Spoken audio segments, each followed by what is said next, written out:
all be seated.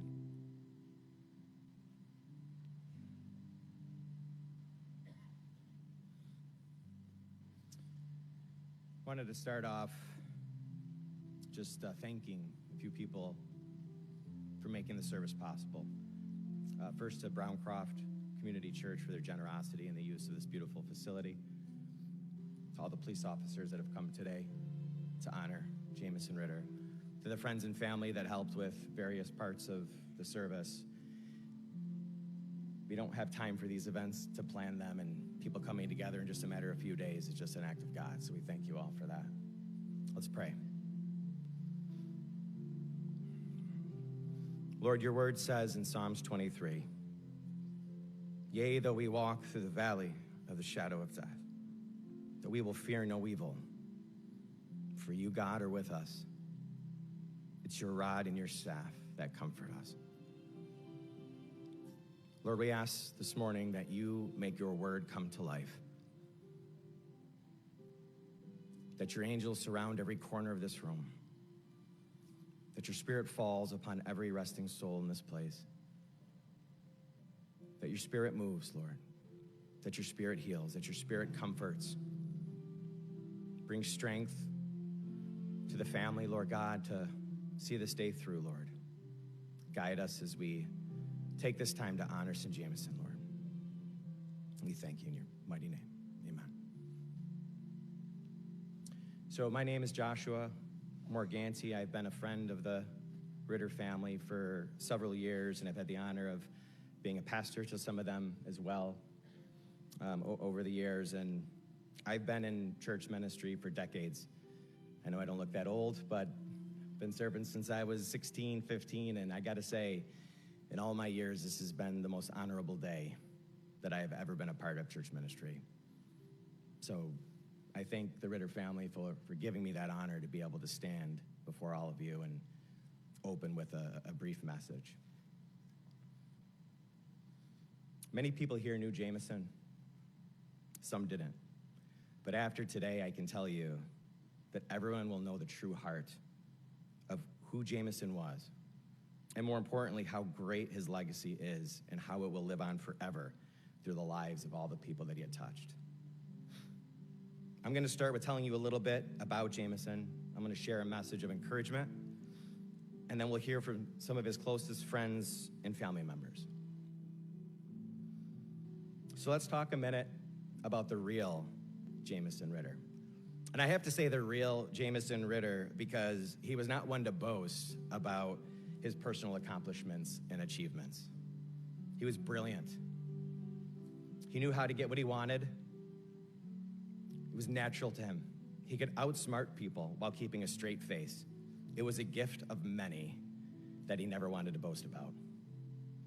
There are things that even his closest family members are just learning about him throughout the past week, of all the stories and all the people that have reached out to them to share moments within their lives that Jameson has touched them. I can tell you that losing somebody, you sometimes feel like you should put some distance between them and that family. Send them emails. Don't show up at their house at 2 a.m. But send them those stories because that provides them so much encouragement. It provides them a deeper bond and connection with their son than they're ever going to get. So you all are part of the healing process for them. At what point, Jameson was the officer of the month at the Cleveland Police Department, and his family didn't even know it. I've also heard stories that he didn't even know it. That's the kind of man we're talking about here today.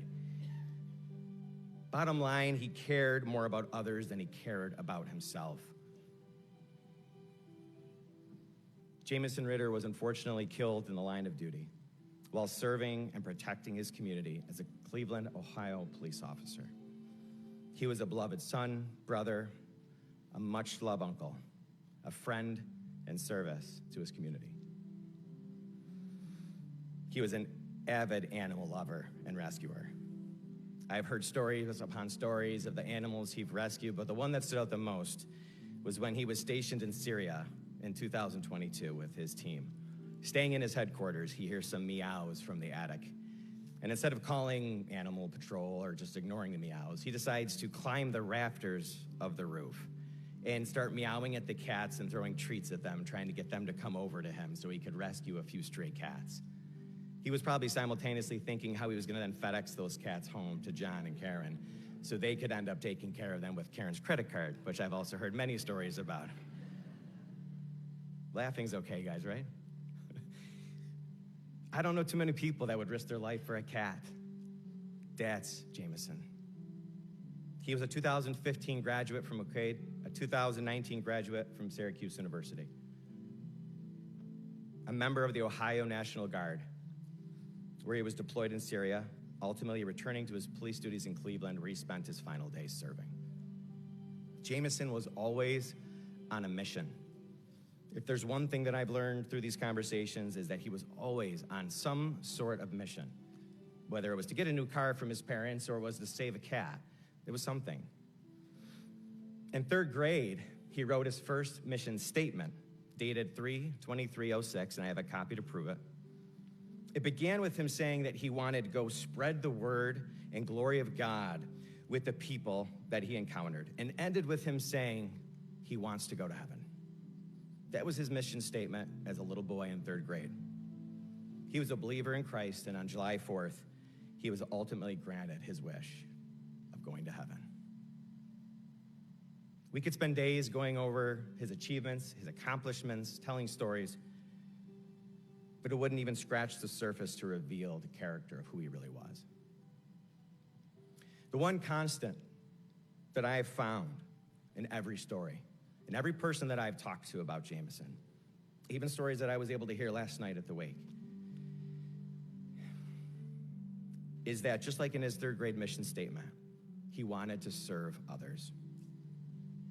And through that, people's lives were changed, left wanting to be a better version of themselves. That's rare. Anyone can get up every day and serve. You can choose to do it, you can choose to push through it, but he did it in a way that was so effective that people said, and I quote, "That man changed my life." That is a different type of servant. He did it from the heart. What we see happening here is a global concept known as servant leadership. It's been around for years. It's been gaining traction like a wildfire recently due to how effective this leadership style is. It's been recognized by Forbes, Time Magazine, Indeed, the Army University Press, the FBI, and more, as one of the most effective styles of leadership to invoke change in those whom we serve. The concept is quite simple. It's leading others through humility. That's the other word that I heard constantly about him, humility. Officer of the Month. Not even gonna post that on Facebook. It's crazy. It's an approach that's so effective that Jameson was able to change the lives of friends, family, coworkers, drug addicts, murderers, and the list goes on. I've heard story after story of every type of person imaginable that this man came into contact with, walking away, changing them to some degree. And sometimes on his day off, going to people that he may have arrested that ended up in the hospital, sitting by their bedside without them even being conscious and knowing he was there, all alone, just because he cared and he wanted to check on them. Never got credit, never made the news. That was a man who cared for others. That's the fruit of a servant leadership, but it's also the fruit of a Christian brother. His parents brought him up in a Christian home, taught him morals and values, which he applied daily, often not even knowing he was representing Christ in his daily actions. The first example we can find of servant leadership dates all the way back to Christ in the Bible. The very man that Jameson in his third grade mission statement stated he wanted to be just like by spreading the glory of God with the people on earth. Doesn't always look the same for each of us. Doesn't always have to be going around door to door as a missionary. It can be a smile to somebody sitting at their bedside, a conversation, a hug. He wanted to spread it in any way he could. Jesus lived this concept day in and day out, just as Jameson did. And in one of Jesus' final moments on earth, in John chapter 13, we see his whole life and ministry come a bit more into focus. Jesus was sharing a meal. It was his final meal, famously known as the Last Supper, with his disciples, several men that had followed him for a long period of time. He was their teacher. They were his followers. He was sitting with them at this table, and then Jesus came over and realized, it says in John 13, that he knew he had the power to do whatever he wanted. He could choose to continue to serve, or he could throw in the towel and take the first ship to Cancun if he wanted to. But he knew in his heart that his time here on earth was short, and he only had a small period of time left. So he made a decision. He was going to serve. So he, in the middle of this dinner with his disciples, gets up, walks away. And I'll tell you, I don't know if you have family dinners, but in my house, I don't like anybody leaving the table until everybody at the table is done, especially when I'm the one who cooked the meal. Sit down, let's be together, let's spend time together. They didn't have TVs and iPads. A dinner meal was important. So for Jesus to stand up and walk away was extremely unorthodox. He walks away, takes off his outer robe, grabs a towel, ties it around his waist, grabs a bucket and a pitcher of water. The disciples are thinking that his fearless leader has just lost their mind. But what he does next sets the stage for servant leadership. He gets down on his knees, and as officers, you know what that position means. Surrender, humility. He got down on his knees and one by one washed his disciples' feet. His disciples are like, what is wrong with you? To put context there, back then they did not wear Air Jordans and walk on cement sidewalks. They were barefoot or wearing sandals on dirt roads or in the mud. The feet were often considered one of the most disgusting parts of your body. And Jesus decided to wash that part of their body. So the disciples are pushing back. Don't, please stop. But he says to them, if you don't let me do this, then you can't be like me. I've heard stories of Jameson when criminals questioned why he was being so kind to them and loving to them.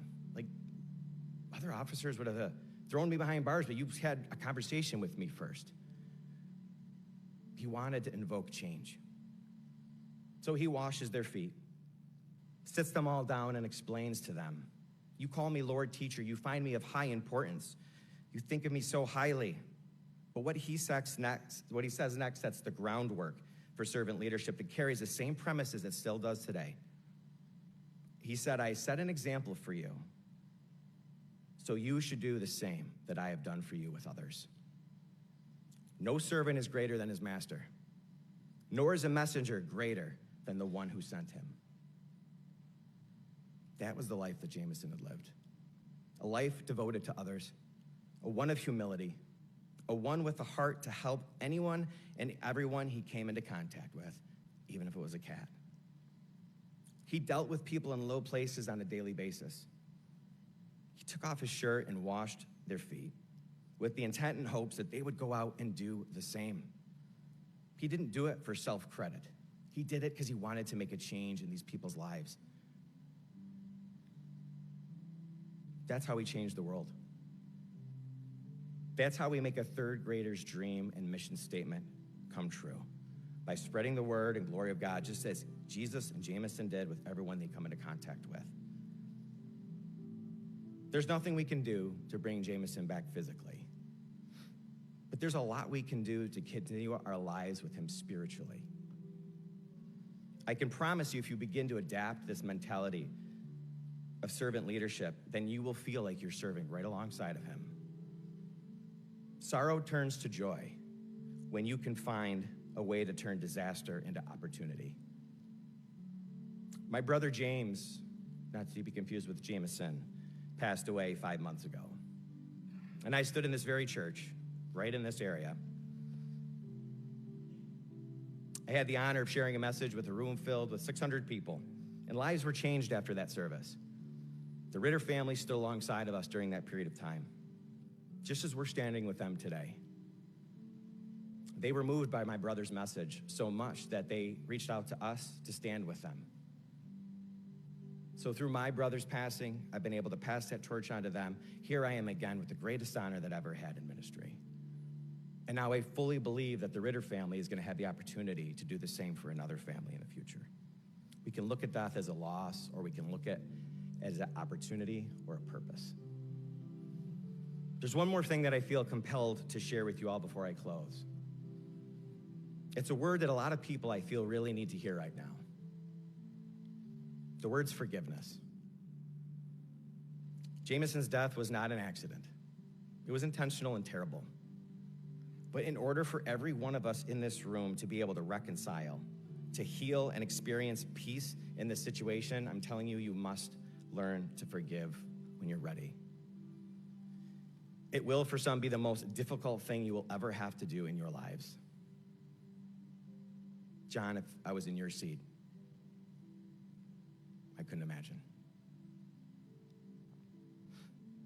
We often, however, misinterpretation of forgiveness as acceptance. They don't mean the same thing. I'm not suggesting we approve or accept by any means what has happened. Forgiveness is not acceptance. Forgiveness is not the acceptance of sin, it's freedom from sin's negative effect on our lives. That's what forgiveness is. It's more for us, for the freedom from the situation than it does for anybody else. And that's a global concept. In Matthew 6:14, Jesus said, "For if you forgive others their sins, your heavenly Father will also forgive you. But if you do not forgive others their sins, neither will your Father forgive your sins." Unforgiveness will place a barrier between you and God's grace. We will do plenty of things in our lives that will make us look up to the heavens, whether you're a believer or not, and ask God for forgiveness. Ask God for grace, because you have nowhere else to look. But if we cannot forgive others, it can block us from receiving God's own forgiveness to us. Again, forgiveness leads to freedom. That is the very reason Jameson was able to serve the way he was. He looked past the shell of the people that he dealt with every day and was able to look straight into their hearts. He loved others just as Christ loves each of us. Finally, I'm also talking about some of you in the room today that need to forgive yourselves. Many of you today are carrying a burden that is not yours to carry through this tragedy. Could I have done something more to have prevented this? Could I have prayed more? Could I have been by his side that night? If only he moved back to Rochester 6 months earlier, this would have never happened. I am sure the list goes on, and I'm sure there's people that have that burden in their mind, in their heart, right as I speak. And that is the Spirit, putting it on your heart and mind because he wants to get rid of it. I can tell you that what you're feeling and that burden you're feeling is a lie from Satan, whether you believe it or not. I can tell you firsthand. If the enemy can keep you in a place of self-torment, it will render you ineffective to those around you. When I look at this crowd, I see a room full of fighters. I've never experienced anything like watching you police officers walk in this room. Incredible. Absolutely incredible what you have to do every single day. You are servants. You were not created to be rendered ineffective. Let's not give the devil any more due than he is already trying to take. God wants to take the burden from each and every one of you. All you have to do is submit your heart and your mind to him. Accept that he is in control and you are not. And I promise you that if you do that, you will feel the burden lifted off your shoulders physically. It will simply feel gone. I can also promise you that you will only find temporary relief from the things the world has to offer to help you cope with this situation. Drugs, alcohol, food, all the areas that we tend to turn to for comfort will only provide you a temporary relief. You will end up feeling more empty than where you were when you first started. I can tell you from personal experience and the testimony of hundreds of thousands of others that faith is the only thing that will bring you the comfort that you are looking for right now. Romans 14:8 says, if we live, we live for the Lord. If we die, we die for the Lord. So whether we live or die, we belong to the Lord. Jameson believed in the sovereignty of God. Every time he prayed, he did it to a God whom he knew was in control. There's nothing we can do to change the will of God. When it's our time, it's our time. But there is one thing that we can do to change that: ourselves. Through our own personal transformation, God will give us opportunities to transform those around us, just as Jameson did every day. If you want to bring him back, carry on his mission as if he never left. Let his legacy live on through your choices. Serve humbly, wash feet, forgive, lay your burdens down at the cross, and bring the glory of God to the whole earth. Jameson was not just part of the police force and National Guard. He was also part of God's army. In the police force, promotion comes with hard work, loyalty, and success. But in God's army, death is the ultimate promotion. Jameson is home. He's not in pain. He's not in sorrow. He's where he's wanted to be since the 3rd grade. In heaven with Christ, his teacher, his mentor, and his hero that will never be fallen. I want to thank you for allowing me to share that message. I want to invite up Jack Schwab next, Jameson's best friend, to share a message.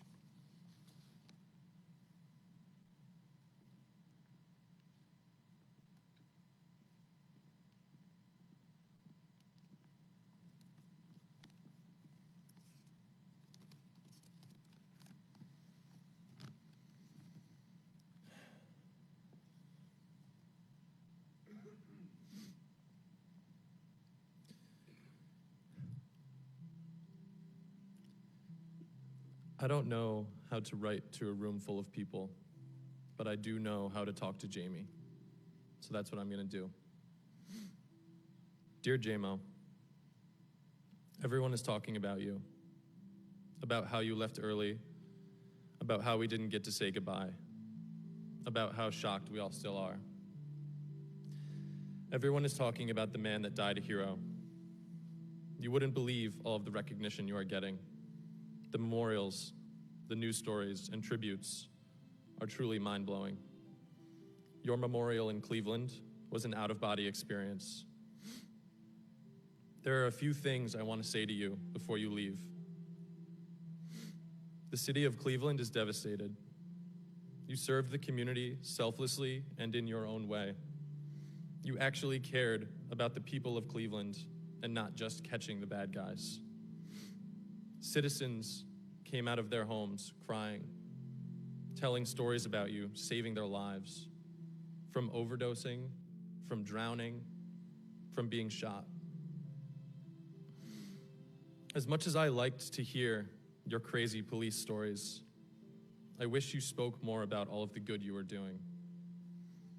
I know you didn't like to brag.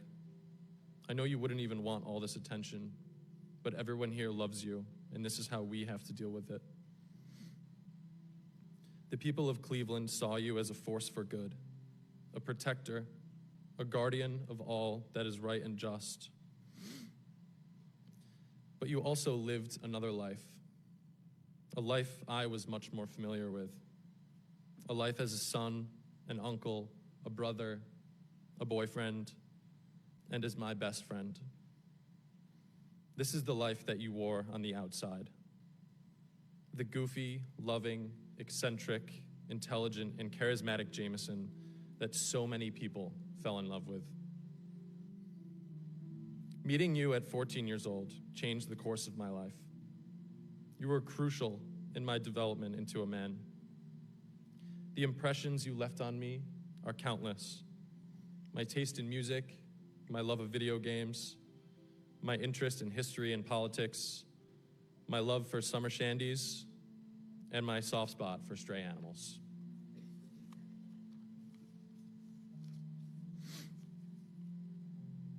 We have been reminiscing all week about you. We all joked that we always had to give new people a warning before they met you, that you might say or do things that some people didn't like. But that was just you. You didn't care if the harsh reality of your truth offended people, because at the end of the day, you lived completely untethered by expectation or regret.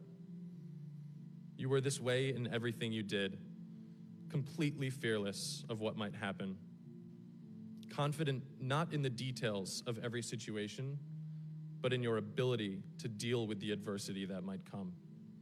You trusted yourself, and in doing so, made others trust your judgment as well.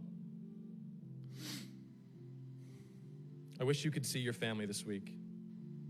They have always been strong, resilient, respectful, and humble. But the fortitude that they have shown has been awe-inspiring. Your family has struck an impossible balance this week. While grieving you in their own personal way, they have provided your friends, family, and colleagues a space to relive your memories and celebrate your life. They are making it easy on those around them because generosity and service are so deeply ingrained in the Ritter name. You would be so proud. I've been thinking about your senior quote lately. You either die a hero or live long enough to see yourself become the villain. It does not surprise me that you chose a quote from a Batman movie. While I don't think you would ever become a villain in this life, I think this quote speaks to your commitment to your causes. You knew very well that both of your occupations were mortally dangerous, but you understood that sacrifice could be required in your pursuit of justice. The world is not only a sadder place with you gone, but certainly a more dangerous one. You were the best friend I could have ever asked for. A piece of me died with you, Jameson, and I won't ever get it back. And I don't want it back. And I'll keep yours as safe as well. And I'll see you in the next one. I love you, Jameson.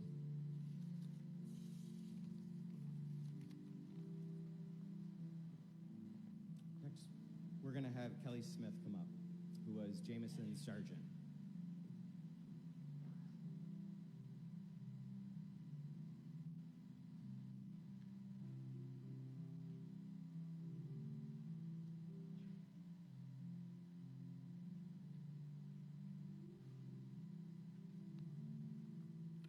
Good morning. My name is Kelly Smith, and I'm a patrol officer from the Cleveland Division of Police.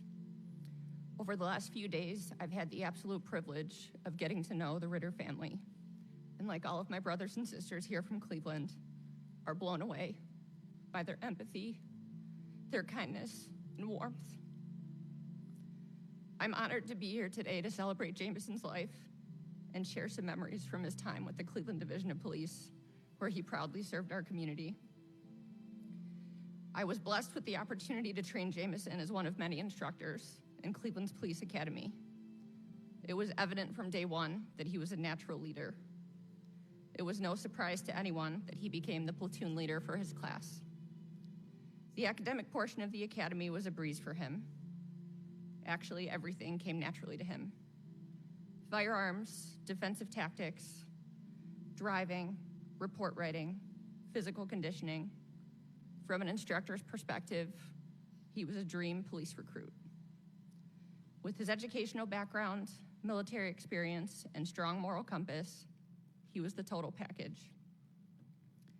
As academy instructors, we try and find a crack in the armor or some kind of weakness in the class leader to justify replacing them with someone far less qualified. The point of this exercise is to cause chaos and stress that ultimately brings the class together.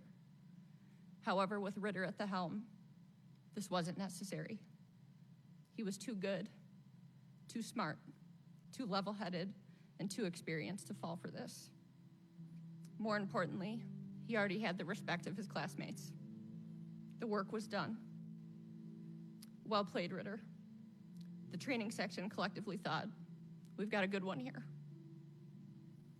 Ritter ensured that his classmates were taken care of. When they were struggling academically, he invited them over his house for study sessions. Sometimes this led to impromptu visits to neighborhood establishments that just happened to be broadcasting Buffalo Bills games, but that's besides the point. Instead of coasting through the academy selfishly, Ritter made sure that his classmates had the tools they needed to succeed. When they were down, he checked on them. When they were going through something in their personal life, he helped them through it and uplifted their spirits with a joke. He did not do this because he was the designated class leader. He did this because of who he was as a person, a man of integrity, and a true man for others. These strong qualities made for an easy transition into his life as a Cleveland police officer after the academy. However, Jamison had a unique experience, and he did not get to graduate with his classmates due to his military commitment. He had to miss his formal academy graduation, and when he did come back, he dove right in. He learned quickly and eased through his probationary period. He was a natural leader on his shift and operated with equal parts professionalism, humor, and genuine care for both his brothers and sisters in blue and the members of the community. Something important to mention is that Jamison never came to work in a bad mood. Despite all of the adversity and challenges that officers face, he came in with that beaming smile every single day. His presence alone changed the entire dynamic of the roll call room. Jamison possessed one of the most important qualities that somebody can have: humility. He had a servant's heart and operated the way he did because of who he was as a person, how he was raised, his values, his life experience in the military. He was a great officer because he was a great person. He didn't do this job because he wanted recognition. It was his calling, and going above and beyond was his normal. I was recently reassigned to night shift in the 3rd District, where Ritter and his amazing partner, Bajusi, volunteered to work overtime assignments on the crime car just about every day. During roll calls, Ritter prevented information about stolen motor vehicles in the area involved in violent crimes. He disseminated suspect information paramount to officer safety and answered questions like a 20-year veteran with a baby face. We were in awe of his candor and autonomy. We were proud and impressed with the questions he asked. And my immediate thought after seeing this with my own eyes was, I can't wait until he's my boss. Looking back and thinking about it now, he already was. He was forward-thinking, brave, resourceful, and undeniably witty. The narratives included in his Officer of the Month write-up from May of this year are only a fraction of countless times that Jamison made an impact in Cleveland. These events range from arresting violent felons that were terrorizing our community, saving lives with critical injury first aid, buying birthday cakes for kids in the neighborhoods, and rescuing many stray cats and dogs roaming the streets of Cleveland. I'm confident that St. Francis is thrilled to have a new member of his squad up in heaven. Jamison did the opposite of what most policemen do when they win an award. He didn't talk about it. He didn't care about the recognition or want any extra attention for his actions, because in his eyes, he was simply doing his job. He was a leader absent of ego, an anomaly, a diamond in the rough. There are so many stories to share about Jamison, and if I covered them all, we'd be here all day. With that being said, I'd be remiss not to mention that Jamison did not believe in wearing boots. He got into multiple foot chases, and one wearing only Chuck Taylors. He was affectionately known as the fastest white boy around. On a more serious note, I've recently heard losing Ritter described as creating an unfillable void, and that feels wildly accurate to all of us hurting right now. My challenge to everyone here today is to work through this pain together. Nothing good is ever gained without pain and suffering. The void we are currently feeling will not be filled by chasing the bottom of a bottle on a bar stool, or with anger and negativity. That's what the gym is for. Let's help each other get through this and make it a point to fill that void honoring Jamison by becoming better, by creating better habits, taking better care of ourselves and each other, and imposing better self-care. Whatever better is, let's be that. We are all better officers for having known Jamison, because to know him was to love him. I believe that we can all take a page out of his book and operate with more humility, more positivity, and remember why we became public servants. I encourage you all to look for the signs that Jameson is watching over us. I felt it throughout the day on July 4th. I attributed the gloom and rain in Cleveland to the angels crying, or maybe Jameson doing us a solid. He knew that Cleveland was going to be rowdy on the holiday. I pictured him paying an unannounced visit to St. Michael, or maybe he jumped the chain of command entirely and went right to the big man himself. Dude, God, please hear me out. I know I'm new here, but you have to hook Cleveland up with some rain. My friends have been at the hospital all night crying about me, and they need a break. I also saw Ritter when we had the perfect weather for his memorial run last Saturday. I pictured him cracking up hysterically watching his classmates who haven't run or exercised a single day since they graduated and try to keep it together physically.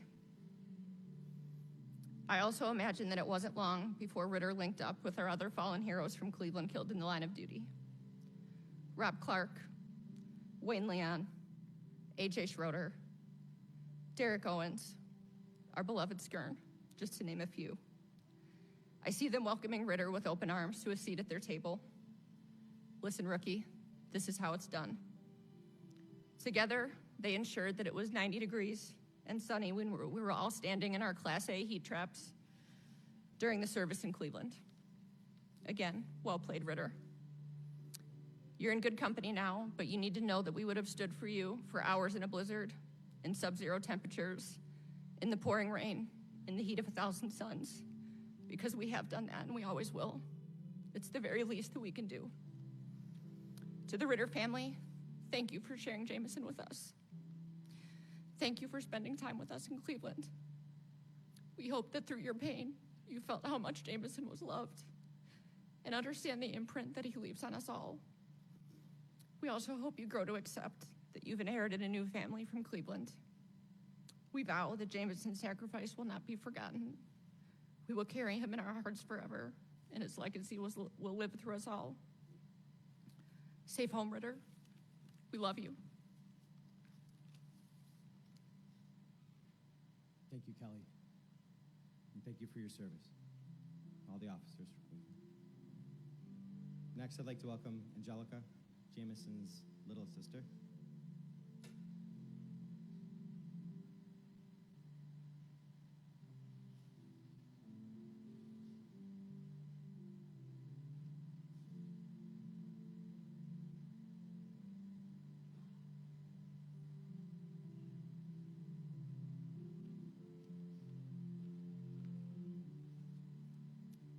Hi. For those of you who do not know me, my name is Angelica, and I am Jameson's little sister. As I stand here today, I feel like I could go on forever about Jameson. As little kids, we were inseparable. He was my best friend, and some people even thought we were twins. We had very similar personalities, so that means we were always in trouble together. As life went on and we got older, he knew how to be there, be supportive, and even gave me advice, even though I was older. But one thing for sure, Jameson knew that I was always a text or phone call away. Whether he needed me at 2 a.m. in Syracuse because he just wanted to come home, or he needed money because, well, let's be honest, it was just Jameson. But as I stand here today, I feel as though I could just go on for hours, but I won't do that. Also, as I stand here today, I feel as though I have no words either. Jameson, you had a heart so, so big, a soul so pure, a smile that no matter what lit up the room, a personality on you like no other. No one could stay mad at you. You truly were just so, so great. You were becoming you were becoming the incredible man we all knew you were going to be. You made the world truly a better place. This is always a parent's, sibling's worst fear and biggest nightmare. Jameson was taken far too soon from this world. He truly was meant for greatness. Jameson, I love you so much. Watch over us all now. I will make sure your legacy lives.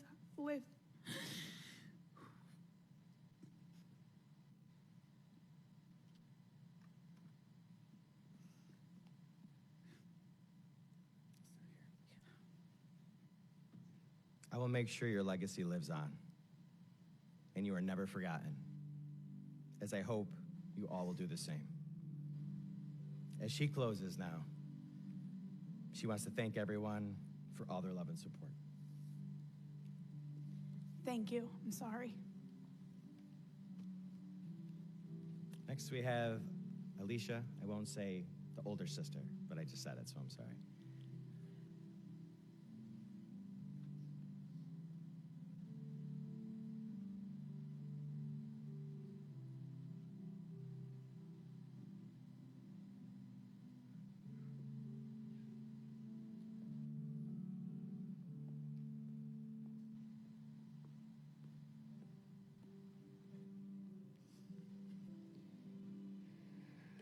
First, I want to thank everyone for being here.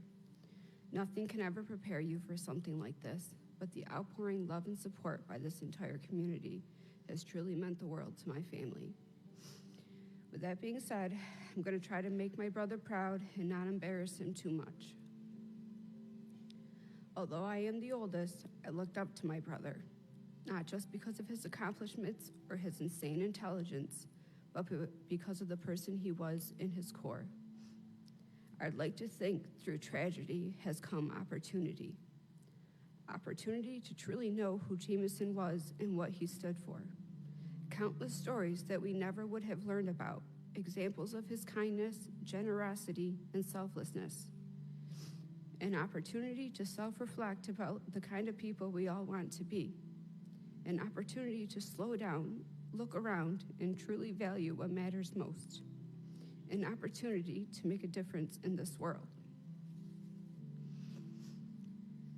A few months ago, I sat in this very church for a funeral of a family friend who passed away unexpectedly. Testament after testament was read of his character. Not one person mentioned how much money he made in his career, how big his house was, how popular he was in school. The main theme was his integrity and how he made people feel. That night, when I put the kids to bed, I decided to turn tragedy into an opportunity for a life lesson. I said, when you leave Earth and you go to heaven, people aren't going to remember you by what kind of car you drove or how much money you made.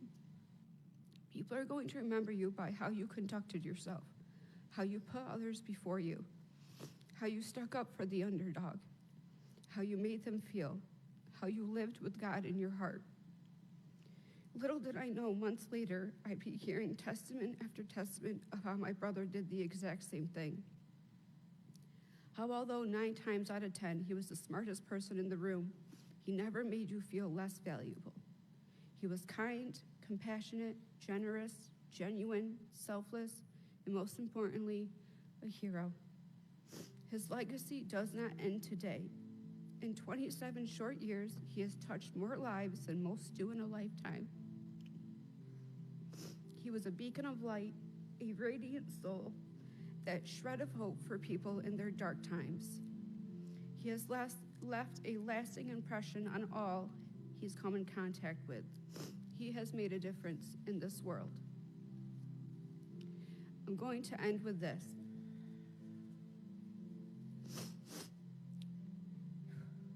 Every night before bed, my mom and us 4 siblings would all lay in the same bed together and say prayers.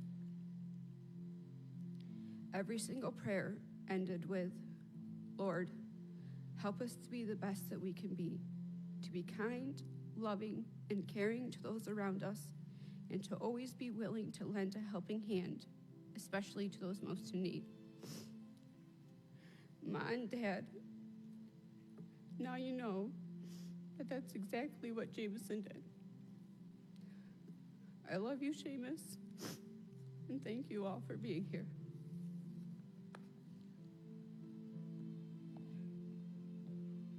Thank you, Alicia. Next, we have Jonathan, Jameson's brother.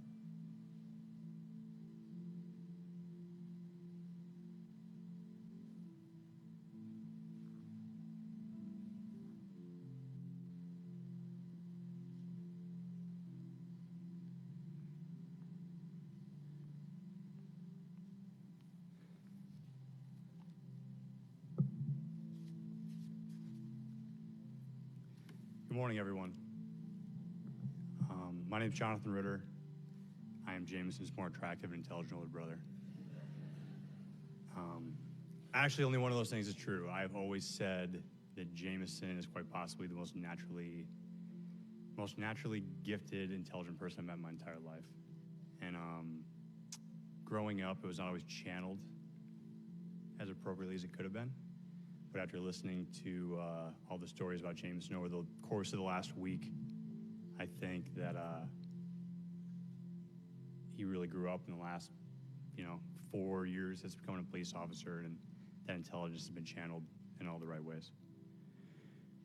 So, ever since July 4th, I've been trying to think about what I'm going to come up here and say to everybody, because there really are no words, and there's nothing that you guys have not heard in regards to Jameson's kindness, devotion, dedication, and love for others. It's been shared at every single event we've had in his honor since July 4th. We've heard from friends, family, superiors, and peers alike, and the common theme is that Jameson was extraordinarily one of a kind. So in the interest of giving everybody a look behind the curtain and what I can offer that hasn't been given to you yet, we're going to do a little story time. We've been reminiscing about Jameson all week. I hope this is being live streamed because I turned it down from rated R to rated PG. So if you guys want to hear more stories later, get with this friend group over here and we'll make sure the real truth comes out. Everything is true in here, nothing's doctored. We'll go roughly chronological because he did grow up a bit towards the end. One of the first stories we remembered about Jameson was 2011. I came home from Christmas break. I was in college. That's really when we first started to get close, as siblings. We were, not the best of friends until we separated. I went to college, and then we really started to grow close. So we have a family party going on. I think it was Christmas Eve. We start wrestling with each other in my parents' first floor of their house, and it quickly went from friendly to not very friendly. And if anyone's ever been to my parents' first floor of their house, there's like 6 windows that overlook the pool. They're like 3 feet by 4 feet. They're huge. You would never want to break them, especially not in December in Rochester. And we broke one. There's glass everywhere. We immediately went from enemies to innocent accomplices as we're like, man, don't tell Dad. It was an accident. We slipped. And as the years passed and like the sting of helping my dad tape together cardboard and like fix this hole that made our house an absolute icebox during the middle of a family party, people started asking, who did it? Who did it? And Jameson always said, I threw Jonathan through that window, and I always said, dude, we both went into that thing together. And I don't think I've ever admitted it. He threw me through that window.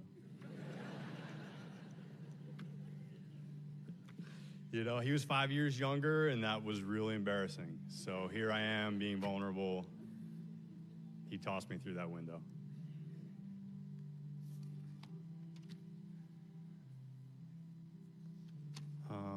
Let's see. Oh, this is a good one. In 2012, Jameson had his first, my dad's a police officer. We grew up around police officers our entire lives. But he had his first encounter with a police officer that I think may have altered the course of his career decisions and wanting to be a good police officer. The details behind how the incident occurred, I'll make it brief. Basically, they redecorated someone's house with some eggs and paintball guns, and we had a little bit of a car accident coming back, and the cops caught up to him. So my mom gets this phone call, rushes to the scene. The first thing she sees is Jameson in the back of an ambulance underneath a blanket. Immediately thinking that he's hurt, she runs up to him. And he gives her a wink and says, hey, I learned in school, you just tell them you can't breathe, you need medical attention, they take you out of the car and put you in the ambulance. Go check on everybody else. He was 15 years old, right? So me, I would have been terrified. I never would have wanted to look at a cop again. Jameson goes home and takes some pictures of his wrists because the handcuffs were too tight, and writes a list of complaints against the Webster Police Department. And I'm gonna read it. And I'll leave people's names out, but I don't know if they're here, if you recognize your name and you wanna read it. I got it. Complaints. A, refusal of medical attention. I was in the back of the police car and I asked the sergeant to please let me see a medic. He refused and slammed the car door in my face. B, asking questions without a parent present. I am 15 years old, a minor in the eyes of the law. Sergeant X repeatedly asked me questions about the situation even though I did not have a parent with me. All this happened while I was handcuffed and being detained for no reason. Police brutality, which I think was the handcuff. I was yanked off the bed of the truck by Sergeant X, and even though I stood there and offered no form of resistance, I was forcibly thrown against the hood of the police car, hurting my rib cage and knocking the wind out of me. While I was being pinned against the hood, I was handcuffed in an extremely tight fashion. I told the officer the handcuffs were too tight, but he said he didn't care and placed me in the back of the car. It was at this point I was refused medical attention, and it was only by the kindness and actions of another officer that I was brought to the ambulance. I was again asked repeated questions without my parents' consent. Refusal of proper representation. I was sitting in the ambulance and was approached by an officer whose name I do not remember. I told him that I would like a lawyer. The officer responded, "Who the heck do you think you are, Judge Judy?" And Jameson took that personally, clearly. So I mean, I'll have to talk to some of you colleagues later and see if he ever used any of those tactics against anybody else. So then Jameson, that was 2012. 2016, Jameson goes to college, 2015. Very early on, you can ask his roommate about it, there's this fire extinguisher incident where he ran around the dormitory with a commercial-grade fire extinguisher spraying his friends. And it caused a lot of drama. I think he almost got kicked out of school, might have lost an academic scholarship. It was crazy. But moral of the story is there's like 5 or 6 kids there. Everyone scatters. Jameson gets caught by campus police. They basically tell him, tell us who else was there with you, and we'll let you off on a lighter sentence. I know that's a typical tactic. Who knows if that was true or not. But he didn't roll and took the blame by himself. And, I thought I was always very proud of him for that. And you would think that would have put him on the straight and narrow. I got stationed up in Watertown a couple months later, just an hour north of Syracuse. Went down to visit him a handful of times. And I found myself in a precarious situation on the outside of a bar. I thought Jameson was on the inside. Unbeknownst to me, this gentleman and I decided to go have some words outside of the bar, and Jameson followed us out.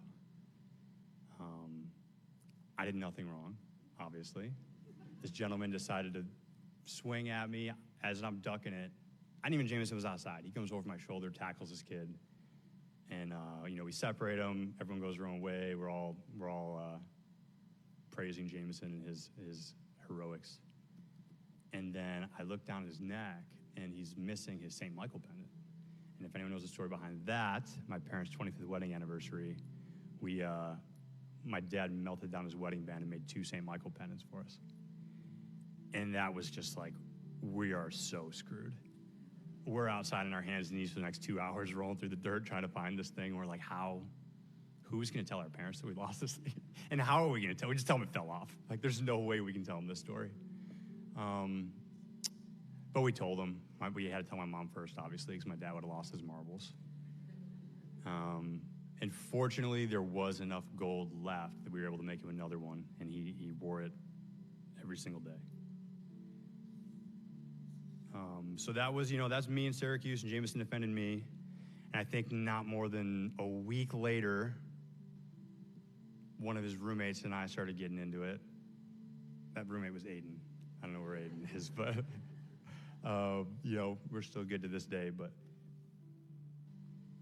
Aiden and I are getting into it. I guess I was in the wrong in Jameson's eyes. We spill off the back porch of this house into the backyard. We're wrestling. And Jameson comes off the top ropes like Hulk Hogan. And I think he's coming to save me. Next thing I know, I'm in a headlock. Like, dude, we're blood. He's like, yeah, but you're being mean. So he was, he fought for justice no matter who it was.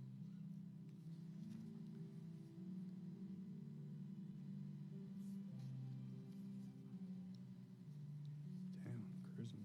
Okay, so, all right.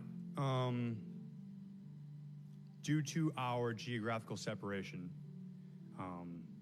Jameson and I, we mostly saw each other at holidays, and then unfortunately, as happens in life, funerals were kind of an impromptu, get together for us when we would randomly see each other throughout the years.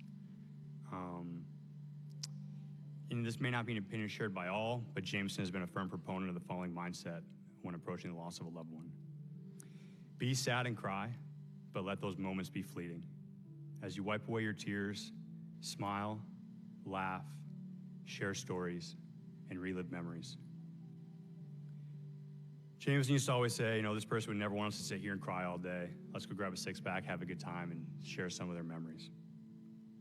So I ask, as we wipe away some inevitable tears today, we immediately chase them away with a smile, because he would do the same for those he loved.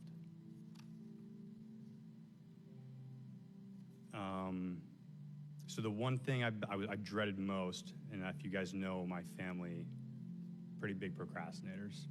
So last night, I just got married in September. I pulled out, he was my best man, and I re-listened to the speech that he gave. And I haven't rewatched it since he gave it, just because we're not emotional normally. My first thought was he only gave me 58 seconds. That is crazy. That is wild. But I was expecting him to get up there and hammer me, and he didn't. It was very heartfelt, and it was perfect. It was the best speech you could give in 58 seconds. I almost did 57 seconds here just to spite him, but he deserved more than that. So I took some of my favorite lines from that, and I replaced my name with his. And I'm going to read them back to him because that's how I feel. So Jameson has supported me. He's been there for me, and he has done more for me than anyone I could ever imagine and that I ever deserved from someone.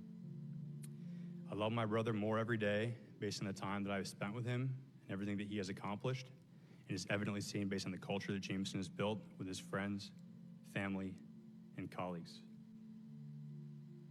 And there's one here that I've been debating on, and I have it circled, I have it crossed out, and he said, Jonathan has been my hero my entire life.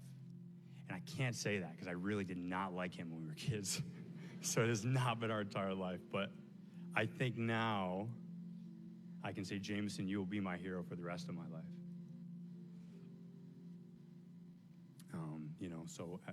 I ask again, what more is there to say? This crowd and the stories you've all told us tell it all. Jameson, I have no adjectives to truly encapsulate how you will be remembered. Words like hero and legend don't truly do you any justice. I can promise your stories will not be forgotten. Your service to this country and the city of Cleveland will not be forgotten. You will not be forgotten. I love you, and we all love you. Thank you.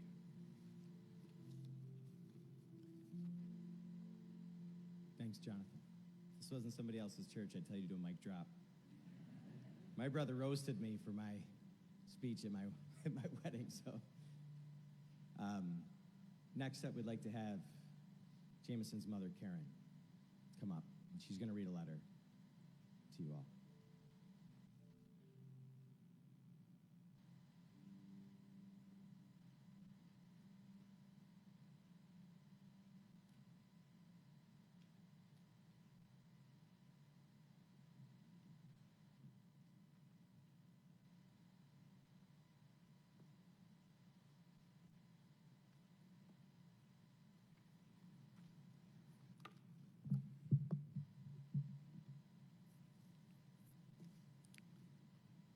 This is a letter that I was asked to write upon Jameson's graduation. McQuaid asked for his mom to write him a letter.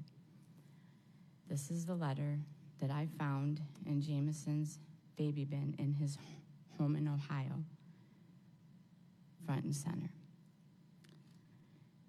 Dear Jameson, and this letter was written in 2015 to Jameson. Dear Jameson, while pondering this letter and thinking of how I wanted to write to express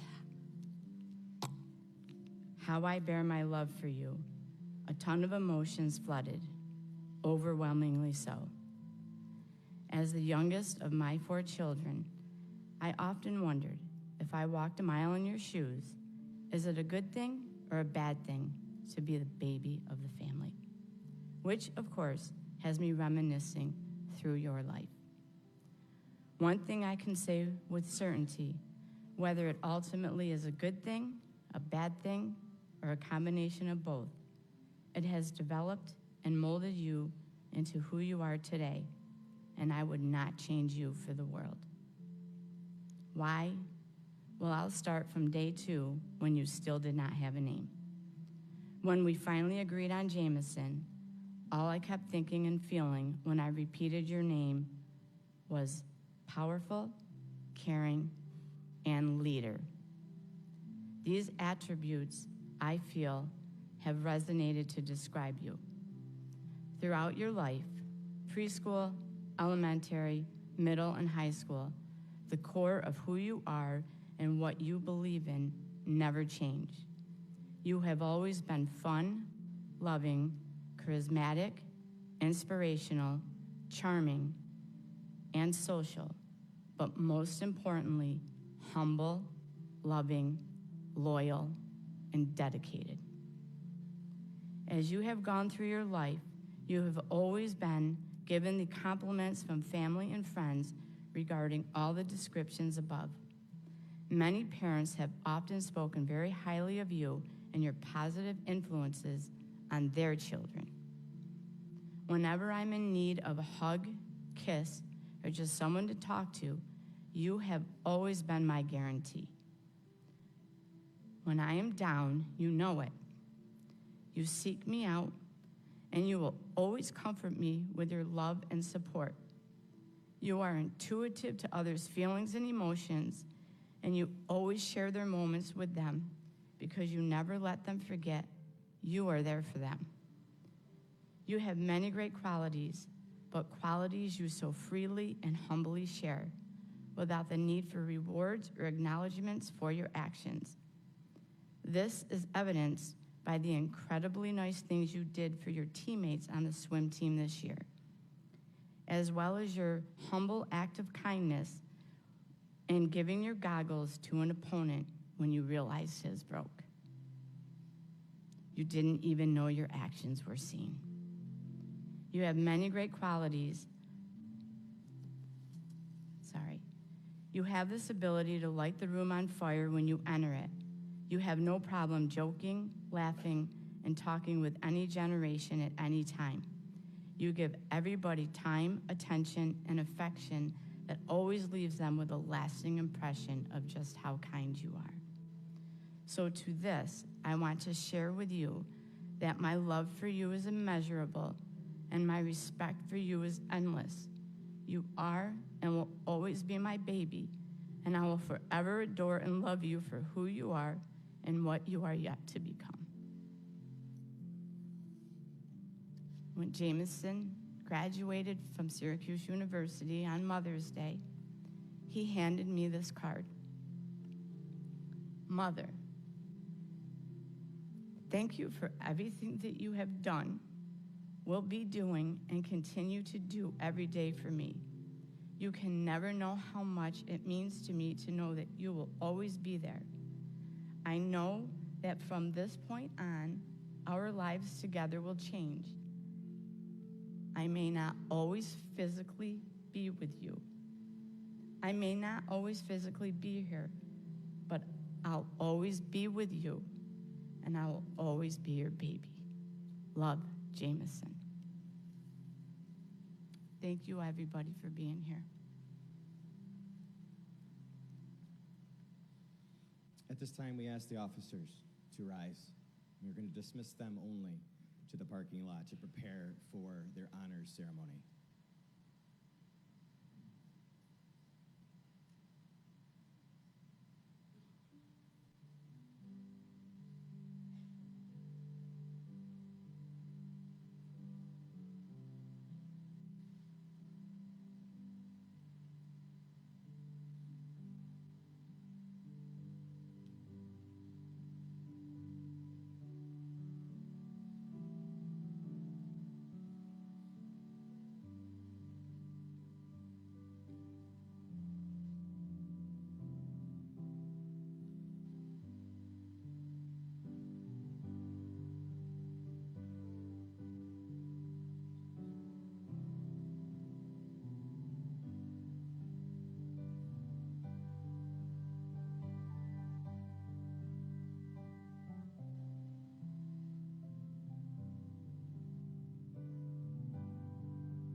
Next, we have a friend of the family, Rose, is going to sing a song for you guys.